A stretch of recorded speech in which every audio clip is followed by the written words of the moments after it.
दोस्तों, गजा की संसद पर कब्जा इजराइल ने कर लिया। अब जिस देश की संसद पर कब्जा हो गया हो उस देश में क्या ही बचा। लेकिन बड़े बड़े चैनल आपको क्या दिखा रहे हैं? इजराइल की नाक में कर दिया दम, गजा के लोगों ने कर दी ऐसी तैसी, हमास ने बजा दिया बैंड। अरे भैया, मानते हैं कि तुम मुसलमानों को खुश करने वाली खबरें बनाओगे, टाइटल लिखोगे तो व्यूज आएंगे, लेकिन झूठ से नोट कमा के इज्जत ही तुम्हारी कम होगी। तो मैं तमाम लोगों से, अपने साथियों से यह अपील करूंगा जो भी यूट्यूब पर हैं, हाथ जोड़कर कि मुसलमान कौम काफ़ी ज़्यादा दुखी है, परेशान है। उनके जज्बात से पैसा मत बनाओ। ज़रूरी नहीं है कि हर मुद्दे पर आप पैसा कमाओ। कभी कभी सच भी बोलने की कोशिश किया कीजिए। मानते हैं कि आपके लिए पैसा ज़रूरी है, लेकिन फिर भी कहीं ना कहीं इस चीज़ को किनारे रख देना चाहिए। मेरे दोस्तों, ये फ़ोटो तो आपने देख ही ली। पहले क्या था हाल और अब क्या हाल हो गया है। इजराइल की सेना लगातार गाज़ा के अंदर घुसती जा रही है और गाज़ा को उजाड़ती जा रही है।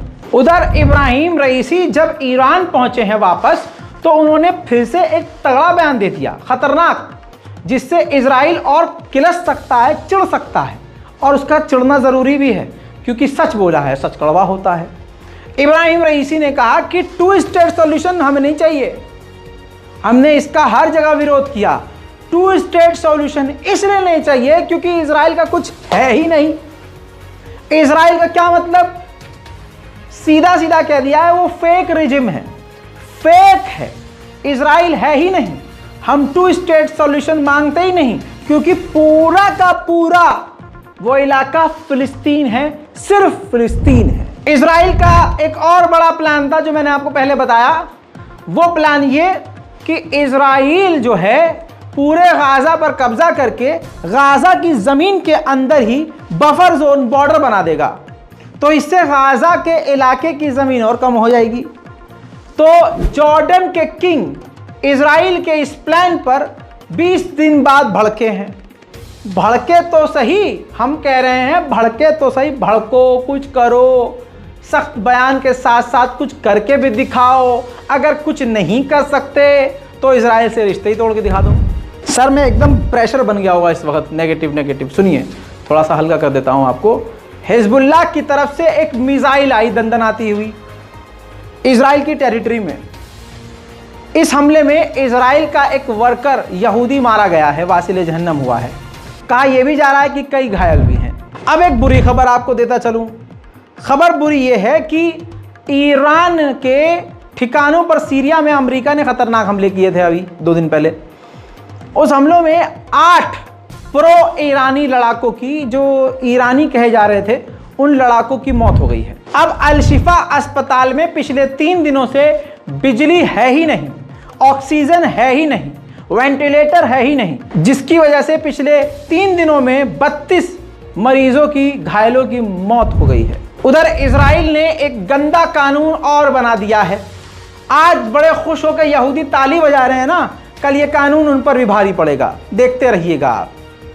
ये सांप अपने आप को ही एक दिन डस लेगा, सांप अपनी ही पूंछ को काटेगा। ये आज मेरी वीडियो को सेव कर लीजिएगा, मेरे इस बयान को सेव कीजिएगा। इंशाल्लाह हम देखेंगे, जल्द देखेंगे। इजराइल ने खतरनाक कानून यह बनाया कि अब वो किसी भी विदेशी नागरिक को टेरर ऑपरेटिव घोषित कर सकता है, आतंकी संगठन के द्वारा चलाया जाने वाला व्यक्ति। इससे होगा क्या? इजराइल में जो विदेशी लोग हैं, जो इजराइल के खिलाफ एक नारा भी लगा देंगे या इजराइल की नीति के खिलाफ भी बोल देंगे, तो तुरंत वो कह देगा कि यह आतंकी संगठन से जुड़ा हुआ है, निकालो इसे।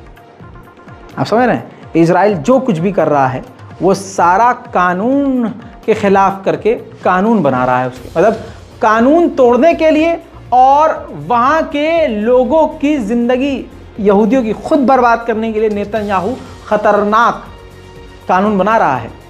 इसीलिए तो 70% आबादी यहूदियों की नेतन्याहू के खिलाफ अभी भी सड़कों पर हैं।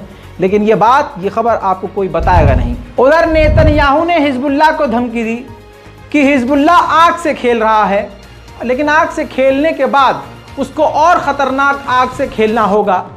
और उसको इसका अंजाम भुगतना होगा। वहीं सऊदी अरब, यूएई और दूसरे अरब देशों ने गजा की हालत देखने के बाद मदद को बढ़ा दिया है। इजराइल के विदेश मंत्री ने कहा है कि हमें यकीन है कि अभी भी बड़े बड़े देश कुछ हफ्तों तक हमें सपोर्ट करेंगे और कुछ देशों से हम बात कर रहे हैं ताकि वहां से हम अपने एम्बेसडर उनकी सेफ्टी के लिए वापस बुला लें। रेड अलर्ट, सुनिए ध्यान से। आप बड़े आराम से मासूमों की तरह खबर सुन लेते हैं, समझते नहीं, खबर का समझना ज़रूरी है। इजराइल के विदेश मंत्री ने कहा कि कुछ बड़े बड़े देश 1-2 हफ्ते तक, 1-2 हफ्ते 3 हफ्ते तक हमें यकीन है वो हमारा साथ देंगे। तो कैसे साथ देंगे? हथियार देके, पैसा देके, साथ ऐसे देके कि दुनिया कुछ भी कहती रहे, वो इजराइल के खिलाफ कुछ नहीं बोलेंगे। इजराइल कुछ भी करे, मुंह से वो कंडेम करते रहेंगे, लेकिन मैदान अमल में नहीं उतरेंगे। न इजराइल पर पाबंदी लगाएंगे, न इजराइल से रिश्ते तोड़ेंगे।